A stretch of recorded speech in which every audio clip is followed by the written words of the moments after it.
राजश्री का कालाबाजारी जोरों पर, प्रशासन रोकने में नाकाम। इस कोरोना काल में राजश्री गुटखा की खूब कालाबाजारी की जा रही है। 10 वाला पाउच 15 का और 20 वाला पाउच की कीमत 25 से 30 रुपए में बेचे जा रहे हैं। थोक व्यापारी छोटे फुटकर व्यापारियों को ज़्यादा रेट में बेच रहे हैं। 180 रुपये का बंडल 230 रुपये में खुलेआम बेचा जा रहा है, पर प्रशासन पूरी तरह से नतमस्तक है। राजश्री की कालाबाजारी का यह कोई पहला मामला नहीं है। पिछले वर्ष जब टोटल लॉकडाउन था, तब यह राजश्री के पाउच, जिसकी कीमत महज 20 रुपये है, वह राजश्री अभी तो 25 से 30 में बेची जाती थी, मगर लॉकडाउन बढ़ा दो तो यह राजश्री का दाम 20 से 5 गुना बढ़कर 100 भी हो जाता है। कोरोना महामारी एक बार जहां पूरे देश में जूझ रहा है, पूरा देश कोरोना महामारी से लड़ रहा है, वहीं जमाखोरी करने वाले व्यापारी पूरी तरह से बेशर्म हो चुके हैं। किसी को अपनी जान की पड़ी है तो कोई इसका फायदा उठाकर पैसे कमाने की सोच रहा है। इसी तरह राजश्री का भी कालाबाजारी जोरों पर चालू है। 180 रुपये प्रति पैकेट का 230 रुपये में दिया जाता है। वहीं जाल की कीमत 22,000 है। इसी कड़ी में इंडिया रिपब्लिक टीम सर्वे करने महादेवा रोड भौरी पहुंचा, जहां पर अनिल पान मसाला के नाम से थोक एवं फुटकर माल की बिक्री करता है। जब टीम के एक सदस्य ने राजश्री का रेट पूछा तो उसने बताया कि एक पैकेट का रेट 230 रुपये है और एक जाल का रेट 22,000 है। दुकानदार को जैसे ही शक हुआ कि वीडियो बन रही है, दुकानदार ने तुरंत दुकान की शटर गिरा दी। हमारी टीम ने इसकी सूचना तुरंत पुलिस कंट्रोल रूम को दी।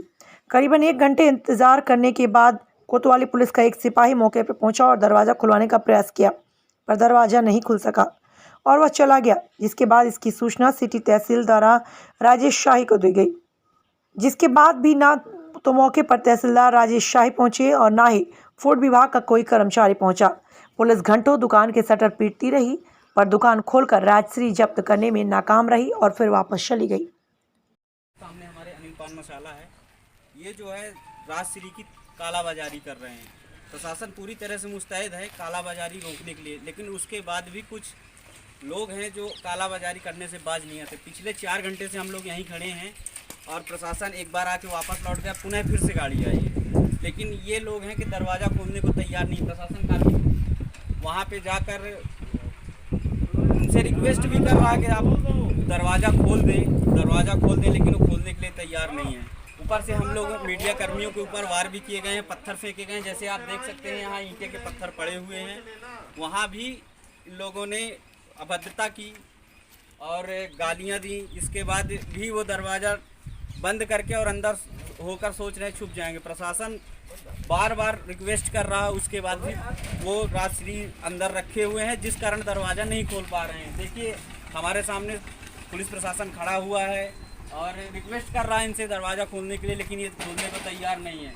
उसके बाद एक बात यहाँ पे ये सामने आई कि उन्होंने धमकियाँ देना शुरू कर दिया। धमकियाँ उन्होंने ये दिया कि हमारे भी रिश्तेदार डीएसपी हैं और हम उनको फ़ोन लगाते हैं। तो क्या ये ऐसे ही कालाबाजारी करने वाले लोग प्रशासन के ऊपर दबाव बना के इसी तरह कार्रवाई करते रहेंगे और इसी तरह लोगों को बताते रहेंगे कि हमारे प्रशासन से अच्छे संबंध है या हमारे रिश्तेदार प्रशासन अधिकारी प्रशासन होते हैं? क्या कालाबाजारी करने के लिए उनको सहमति मिल जाती है?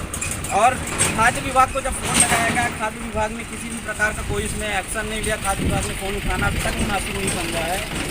पुलिस की दूसरी मरतबा आई है, दरवाज़ा खुलवाने के प्रयास कर रहे हैं, लेकिन दरवाज़ा खोल नहीं रहे हैं। कैमरा पर्सन के साथ मैं Ankit Sharma, India Republic creation नाम, मध्य प्रदेश।